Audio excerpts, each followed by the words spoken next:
자, 그럼 여기서 소각 제로 가게에 대해 더 자세하게 알아보도록 하겠습니다. 박강수 마포구청장 전화 연결돼 있습니다. 청장님 안녕하세요. 네, 안녕하세요.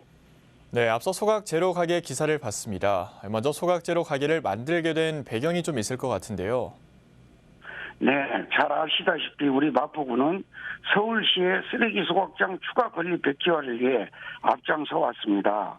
반대를 위한 반대가 아닌 소각장 건립의 대안으로 올바른 분리 배출과 생활 폐기물 전처리를 저 스스로 직접 실증하며 서울시에 제시했는데요. 이제 쓰레기 문제 해결을 위해서는 새로운 판을 짜야 한다고 생각합니다. 소각장 추가 설치 문제는 비단 오세훈 서울시장 혼자만의 책임이라기보다는 분리 배출을 제대로 하지 않고 너무나 많은 쓰레기를 버리는 시민의식 등에 가장 큰 문제가 있다고 생각합니다.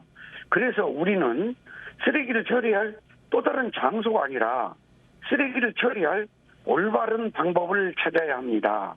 더 이상 매립이나 소각이라는 미봉책이 아닌 근본적인 폐기물 처리 정책을 위해 올바른 분리배출과 주민의 자발적 참여가 함께 이루어질 수 있는 소각 제로 가게를 만들게 되었습니다. 네, 이 쓰레기 문제는 소각이 아닌 전처리와 재활용이 답이라고 생각하셔서 소각 제로 가게까지 만드신 것 같습니다. 결국 주민들의 참여가 성패를 좌우할 것 같은데요. 어떻게 보시나요? 네, 소각 제로 가게는 재활용품의 세척, 분리배출, 분쇄 압착 등 중간 처리 과정이 한 곳에서 가능한 자원순환 공간입니다. 주민 누구나 쉽게 재활용품을 분리배출하고 중간 처리할 수 있는 공간이지요. 처리 가능 품목 또한 제한이 없습니다. 비닐, 유리병, 종이, 캔, 플라스틱, 의류 등 18개 품목을 수집하며 상주하고 있는 자원관리사가 방문한 주민들을 대상으로 분리배출까지 안내해드립니다. 우리 국민들은 소각장 추가 건설이 불필요하다고 생각하기 때문에 적절한 홍보만이 이루어지면 충분히 국민들에게 효과가 있을 거라고 봅니다.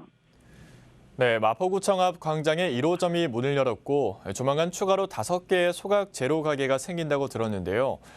또 앞으로는 지역 내 100곳으로 소각 제로 가게를 확대하신다고 했는데 예산도 만만치 않을 것 같습니다. 어떻게 하실 예정이십니까? 네, 쓰레기 문제는 비단 마포구와 서울시만의 문제는 아닙니다. 재활용 활성화, 소각 쓰레기 감량은 본래 국가가 선도적으로 앞장서서 적극 추진해야 할 정책입니다. 따라서 서울시와 환경부 등 관계기관과 적극적인 협조를 통해 예산을 확보해 나갈 계획이고 아울러 재개발, 재건축 등 대규모 주택정비 사업 추진 시 소각제로 가게를 의무적으로 도입할 수 있도록 제도화를 적극 추진하고 있습니다. 이 소각장 문제가 발단이 돼서 여기까지 왔는데요. 이런 마포구의 노력을 서울시는 알고 있습니까?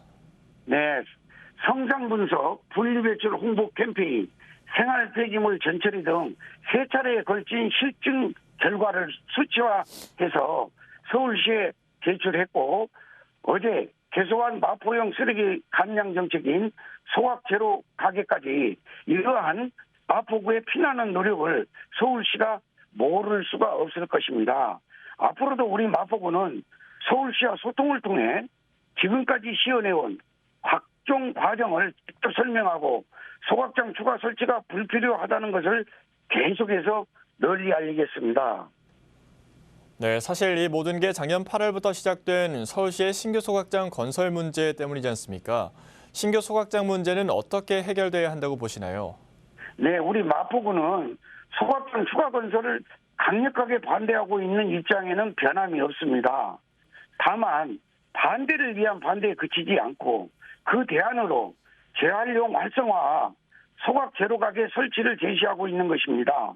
현재 전 세계적으로 기후위기를 우려하고 있는 상황인 만큼 소각장 건설은 폐기물 처리에 근본적인 대책이 될 수 없다는 점에 대해 서울시와 환경부의 대안 제시와 더불어 더 강력하게 거래할 계획입니다.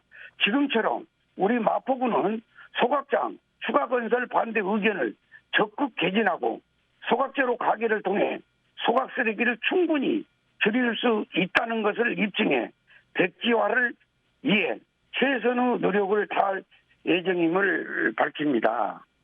네, 청장님 오늘 말씀 감사합니다. 네, 감사합니다.